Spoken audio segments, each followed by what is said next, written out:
I feel I'm addressing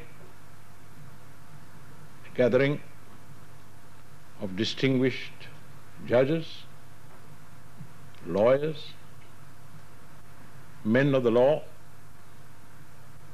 I feel almost as if I'm before the Roman Senate. You all look so quiet, so dignified, so unable even to interrupt me.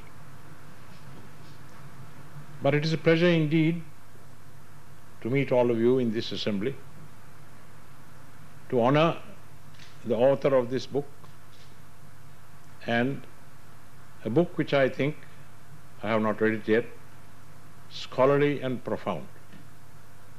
I wish he had sent me a copy earlier, because there are some dates which I feel corrected after glancing through a few of the pages. He says the Supreme Court was founded in 1803. That is 7 years after the British took over the administration of this country. I thought it was 1833, but that was the day of the Charter, which consolidated the entirety of the administration of Ceylon into one. And I think there was a Charter of Justice also enacted. Anyway, 185 years is a long time in the history of any nation. And of those 185 years, my own family has been connected with the Supreme Court for 125 years. There are 4 generations who have occupied various places in Hausdorff as judges, as lawyers, law students, and sometimes as accused. I myself practiced for a short time, and as private secretary to my father before that, I met many of the distinguished men. There were no women then at the bar. Distinguished men whose names are known to all of you.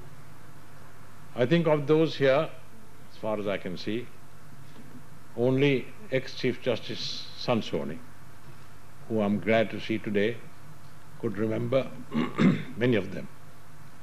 Mr. Justice Sampaio, with the portly frame. When I joined the bar, he was retired, and his only exercise was to walk round his billiard table. My father said, you must meet him. In years to come, you may say, I've met and seen Justice Sampaio. So I did go one day, and he was playing billiards. He lived, I think, in Hill Street. There was Mr. B.W. Bawa. His son is still alive, unfortunately very ill. 2 sons. A most distinguished figure, 6 foot tall, an ADC to the governor and a military man, whose biting tongue was able to repel any onslaughts on him by the judges. Mr. J.C. Pereira, who was also a politician, who was president of the Ceylon National Congress, who went to a court in outstation one day, and the British judge knew who he was, but he asked, what is your name? When he gave his appearance, that I'm appearing for the plaintiff or defendant. He said, my name is still Mr. J.C. Pereira. The judge did not ask him any further questions. There was my own uncle Hector Jayawardena, who died at 43, who spoke so loud the rafters trembled. I've related this story before. When he was addressing a court next to the Supreme Court, Chief Justice Woodrenton said, Registrar, go and find out what that noise is. Woodrenton was Irish, and he used to pronounce his S's with the SH. What is that noise? So the registrar came back and whispered to him that Mr. Hector Jayawardena addressing the court. Oh, Mr. Registrar, very justifiable noise. Very justifiable noise, he said. The other St. Jayawardena, who used to study till late, in the morning, his cases, who had written valuable books on partition and on the registration of deeds. There was R.L. Pereira, under whom I was a junior for some time, who's still known to many of us. I'm talking of those who worked and lived long before your time. Others you know already, and so many others. Mr. E.J. Samaravikram, who latterly was unable to speak owing to an affliction to the throat, but his advice was so valuable that with the difficulty of speaking, still people used to go to him for advice and opinions. That was the Supreme Court, largely composed of these lawyers that I knew. But it was later, soon after the Supreme Court was founded, that it came to Hulsdorf.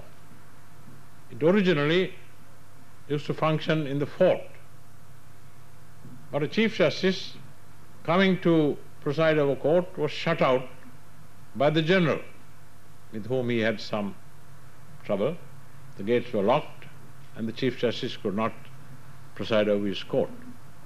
He went back and charged the General for contempt of court.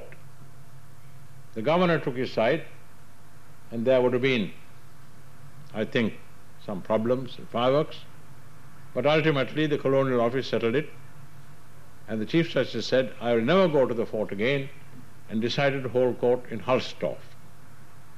Hulsdorf was a house occupied by General Hult, great friend of Raja Singh II. They joined together to defeat the Dutch. Unfortunately, Hult was shot near Nagalagam Street. Raja Singh wept for several days, but ultimately he came. The Dutch and he defeated the Portuguese, and the Dutch occupied the fort for over 150 years. That is how international politics functioned then. That's how it functions now. Well,